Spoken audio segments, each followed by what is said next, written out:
குறைக்கிறோம்னு சொல்லிட்டு தான் வந்தாங்க ஆட்சிக்கு. இன்னைக்கு வந்து 5300 கடைகள்ல வெறும் 500 கடைகளை தான் மூடினாங்க. அந்த 500 கடைகளும் மூடப்பட்டது வந்து ஏதோ பள்ளிக்கூடத்து பக்கத்துல இருக்கு, கோயில் பக்கத்துல இருக்கு அப்படிங்கிற விஷயத்துக்காக கிடையாது. அது வந்து ஒரு 100 டாஸ்மாக் தான் அந்த மாதிரி. மற்றதெல்லாம் ஏன் மூடப்பட்டதுன்னா வியாபாரம் குறைவா இருக்கு அப்படிங்கிற அடிப்படையில தான் மத்த 400மே மூடப்பட்டிருக்கு. மக்கள் கம்ப்ளைண்ட் பண்ணி போராட்டம் பண்ற இடத்துல எல்லாம் இன்னுமே மூடாம இருக்கு. நீங்களும் பார்க்கலாம். இப்ப கூட மயிலாப்பூர்ல நினைக்கிறேன் ஒரு டாஸ்மாக் எதிர்த்து இப்ப கூட மக்கள் போராட்டம் பண்ணிட்டு இருந்தாங்க. ஒன்று, நீங்க இன்னைக்கு என்ன நடக்குது, அரசு விற்கிற டாஸ்மாக்ல ஏன் இந்த கடையில வியாபாரம் குறைந்தது, அதை அதிகப்படுத்துங்கன்னு போடுறதுக்கு ஒரு கமிட்டி போட்டு ஏன் குறைஞ்சதுன்னு கேள்வி கேட்கிறாங்க இன்றைய நிலை.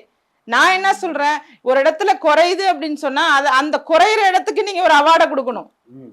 அதை விட்டுட்டு யாரு அதிகமா சாராய வியாபாரம் பண்றாங்களோ அவர்களுக்கு நீங்க போய் சர்டிபிகேட் கொடுத்துட்டு இருக்க அரசு இது சரியா இல்லையா? நான் சொல்றது இந்த நிலை. இது மட்டும் இதுல நிறைய இருக்குங்க. இப்ப ஆல்கஹால் கன்சப்ஷன் 46-47% இருக்கா, அதை குறைக்கலாமா? இது வந்து ஒரு பெரிய ஒரு நிறைய குழுக்கள் அமைத்து கலந்து ஆலோசனை பண்ணி இந்த குடிங்கிற ஒரு விஷயத்தினால பாதிப்புகள் எப்படி இருக்கு, இதை எப்படி குறைக்கிறதுங்கிறதுக்கே நிறைய படிநிலைகள் இருக்கு.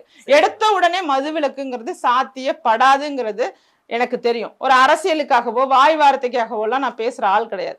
நடைமுறை சாத்தியத்தோட தான் நாம எல்லாவற்றையுமே அணுகணும், அதை நடத்தியும் காட்டணும். இந்த மாதிரி பிரச்சனைகளையும் இதே நீங்க சொல்றீங்க. இன்னைக்கு வெளிநாட்டு நான் அழைச்சிட்டு போற ஒரு பள்ளிக்கு கழிப்பறை வசதி கூட இல்லாம எத்தனை பள்ளிகள் இருக்குன்னு நான் சொல்லவா? 1600 பள்ளிகள்ல ஓராசிரியர் பள்ளியா நடக்க ஆசிரியர் நியமனங்கள் இல்லாம இருக்குங்கிறத நான் சொல்லவா? நீங்க விளம்பரத்திற்காக செய்யக்கூடிய ஒரு சில விஷயங்களை மட்டும் அடிக்கோடிட்டு அப்படி செய்யறாங்க இப்படி செய்யறாங்கன்னு சொல்றதை விட்டுட்டு எத்தனை பேர் பாதிக்கப்படுறாங்க? ஒரே ஆசிரியர் 5 பாடத்தை நடத்த முடியுமா? ஒரு மாணவர் ஒரே ஒரு ஆசிரியரால் எல்லாமே பள்ளிக்கூடத்தை பார்த்துக்க முடியுமா? இது மாதிரி நிறைய இந்த பள்ளி கல்வித்துறையில் நடக்கக்கூடிய விஷயங்களே ஏகப்பட்டது இருக்குங்க. அதெல்லாம் சொல்லல, இப்ப நீங்க கேட்டதுனால சொல்றேன். நாங்க துறை சார்ந்து நான் வந்து விஜய் சார் மாதிரி அரசியல்வாதி கிடையாதுங்க.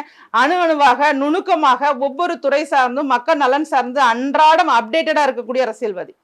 நீங்க எந்த துறையில கேட்டாலும் நான் புள்ளி விவரத்தோட சொல்ல முடியனால புள்ளி விவரத்தோட இங்க இது நல்லது இருக்குன்னா நல்லது இருக்கிறத பத்தி நாங்க குறை சொல்லல. காலை உணவு திட்டம் போட்டீங்கன்னா அது மாசம் எப்படி இருந்தது, அடுத்த மாசம் அதோட தராதரம் எப்படி இருந்தது, அந்த குழந்தைங்கள்ட்ட போய் கேளுங்க. நீங்க பிளஸ் சொல்றீங்க, நான் வந்து மைனஸ சொல்றேன். ஏன் மைனஸ் சொல்றேன்? எத்தனை பேர் இருந்த முட்டை கொடுக்குறாங்களே பிள்ளைகள் முட்டை, அந்த முட்டை வந்து பள்ளிக்கூடத்துல மட்டும்தான் இருக்கா? எத்தனை இடத்துல விற்பனை செய்யப்படுதுங்கிறத நான் உங்களுக்கு காட்டவா? அது ஊழல் இல்லையா? அப்ப நீங்க ஒரு துறை சார்ந்து இங்க நடக்கக்கூடிய அநியாயங்களும் அக்கிரமங்களும் அவ்வளவு இருக்கு. நீங்க ஒரு விளம்பர அரசியல், விளம்பர மாடல் அரசு திமுக நடத்துதுங்க. சும்மா ஒரு 10 பிள்ளைங்களை அழைச்சிட்டு போறதையும் ஒரு 15 பேருக்கு இது பண்றதையும் அதை புடிச்சு போட்டு வெளிநாடு போனாங்க அவங்களே இழிவுபடுத்துற மாதிரி இருக்கு. அந்த பிள்ளைங்க என்ன, நீங்க நல்ல வாத்தியார் கொடுத்து பள்ளிக்கூடம் குடிச்சா அதுங்க தானாவே போயிடும்.